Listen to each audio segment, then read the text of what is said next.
नमस्कार मित्रांनो, वय वाढत गेलं पण लग्न ठरत नव्हतं. भाग 2. पहिली भेट आणि नव्या आशेची सुरुवात. रोहन आणि पूजा पहिल्यांदाच भेटले. त्या दिवसानंतर दोघांचेही आयुष्यात काहीतरी बदललं होतं. घरी परतल्यावर रोहन आपल्या खोलीत शांत बसला होता. त्याच्या चेहऱ्यावर हलकंसं हसू होतं. आईने पाहिलं आणि विचारलं, काय रे, आज खूप खुश दिसतोस आहेस? रोहन हसत म्हणाला, काही नाही आई. पण आईला समजलं होतं की आजची भेट खास होती. त्या रात्री रोहनला झोप येत नव्हती. त्याच्या डोळ्यासमोर पुन्हा पुन्हा पूजाचा चेहरा येत होता. दुसरीकडे पूजा ही बाल्कनीत बसून आकाशाकडे पाहत होती. तिने अनेक वर्षांनी मनातून हसल्यासारखं वाटलं. तिला जाणवत होतं की रोहन इतरांपेक्षा वेगळा आहे. तो फक्त तिचं वय किंवा नोकरी पाहत नव्हता. तो तिच्या मनातला समजून घेत होता. दुसऱ्या दिवशी सकाळी रोहनचा फोन वाजला. स्क्रीनवर नाव होतं पूजा. रोहनच्या चेहऱ्यावर आपोआप हसू आलं. हॅलो, ऑफिसला निघालात का? हो, आणि तुम्ही? मी सुद्धा. असा छोटासा संवाद सुरू झाला. पण हळूहळू तो रोजचा भाग बनला. दिवसातून एकदा तरी त्याचं बोलणं व्हायचं.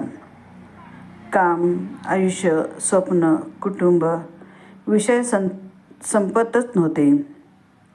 एक दिवस पूजा म्हणाली, रोहन, तुला कधी एकटेपणाची भीती वाटली आहे का? रोहन काही क्षण शांत राहिला. मग म्हणाला, हो, विशेषतः जेव्हा मित्र त्यांच्या कुटुंबासोबत आनंदात असतात. पूजा म्हणाली, मलाही तसंच वाटतं. त्या दिवसानंतर दोघांना एकमेकांशी बोलताना अधिक जवळीक वाटू लागली. आठवड्यानंतर त्यांनी पुन्हा भेटायचं ठरवलं. ह्यावेळी ते एका उद्यानात भेटले. संध्याकाळची वेळ होती. थंड वारा वाहत होता. दोघं एका बाकावर बसले. रोहन म्हणाला, आपण इतकं सहज कसं बोलतो? पूजा म्हणाली, कारण आपण दोघंही एकमेकाचा संग समजतो. त्या शब्दाने दोघांच्या मनात एक वेगळीच भावना निर्माण झाली. काळ पुढे सरकत गेला. आता दोघांचं बोलणं अनेक तास चालायचं. आई-वडिलांनीही आनंदी होते. अनेक वर्षांनंतर त्यांच्या घरात आशेचं वातावरण निर्माण झालं होतं. पण आयुष्य प्रत्येक आनंदाची परीक्षा घेतं. एक दिवस रोहनच्या नातेवाईकांनी एक प्रश्न उपस्थित केला. मुलीचं वय जास्त नाही का? काही जणांनी वेगवेगळ्या गोष्टी बोलायला सुरुवात केली. हे शब्द रोहनला आवडले नाहीत. त्याने स्पष्ट सांगितलं, मला व्यक्ती महत्त्वाची आहे, वय नाही. पण समाज एवढा सहज गप्प बसत नाही. दुसऱ्या बाजूला पूजालाही काही नातेवाईक ठोमणे मारू लागले. इतकी वर्ष थांबलीस, आता घाई कशाची? पूजा बाहेरून शांत होती, पण आतून दुखवत होती. त्या रात्री तिने रोहनला फोन केला. तिचा आवाज थोडा उदास होता. रोहनने विचारलं, काय झालं? पूजा म्हणाली, कधी कधी वाटतं लोक आनंदापेक्षा टीका जास्त करतात. रोहन म्हणाला, लोकांचं काम बोलणं आहे, आपलं काम पुढे जाणं. हे ऐकून पूजाच्या डोळ्यात पाणी आलं. कारण तिला पहिल्यांदाच कोणी इतकं ठामपणे साथ देत होतं. दिवस जात होते. दोघांच्या मनात एकामेकाविषयी आदर आणि आपुलकी वाढत होती.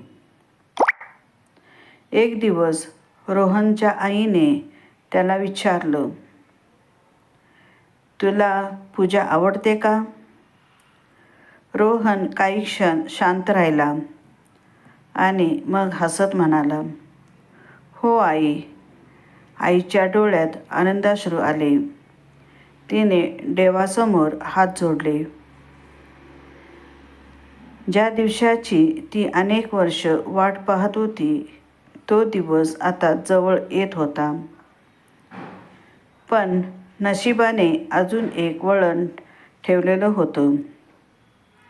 एक दिवस रोहनला अचानक दुसऱ्या शहरात बदलीची संधी मिळाली. नोकरीसाठी ही मोठी संधी होती, पण त्याचा अर्थ असा होता की त्याला पूजापासून दूर जावं लागणार होतं. रोहन संभ्रमात पडला. करिअर निवडावं की नातं? त्या रात्री तो खूप विचार करत बसला. दुसरीकडे पूजालाही ही बातमी कळली. तिच्या मनात भीती निर्माण झाली. ही संधी आपल्याला दूर तर नेणार नाही ना? आता दोघांच्या नात्यांची खरी परीक्षा सुरू होणार होती. करिअर, कुटुंब, समाज आणि भावना, ह्या सगळ्यामध्ये त्यांचं नातं टिकणार का? की नशीब पुन्हा एकदा त्यांना वेगळं करणार? ह्याचं उत्तरासाठी पहा, रोहनने पूजाला फोन केला. पूजा, मला तुझ्याशी एक महत्त्वाची गोष्ट बोलायची आहे. पूजा हसत म्हणाली, हो सांगा ना. रोहन काही क्षण शांत राहिला आणि म्हणाला, माझी बदली दुसऱ्या शहरात झाली आहे. हे ऐकतच पूजाच्या चेहऱ्यावरील हसू गायब झालं. तिच्या हातातून मोबाईल जवळजवळ निसटला. एकीकडे रोहनचा करिअर आणि दुसरीकडे दोघांचं नव्याने सुरू झालेलं नातं. आता रोहन काय निर्णय घेणार? प्रेम जिंकेल की करिअर? पहा पुढील भागात.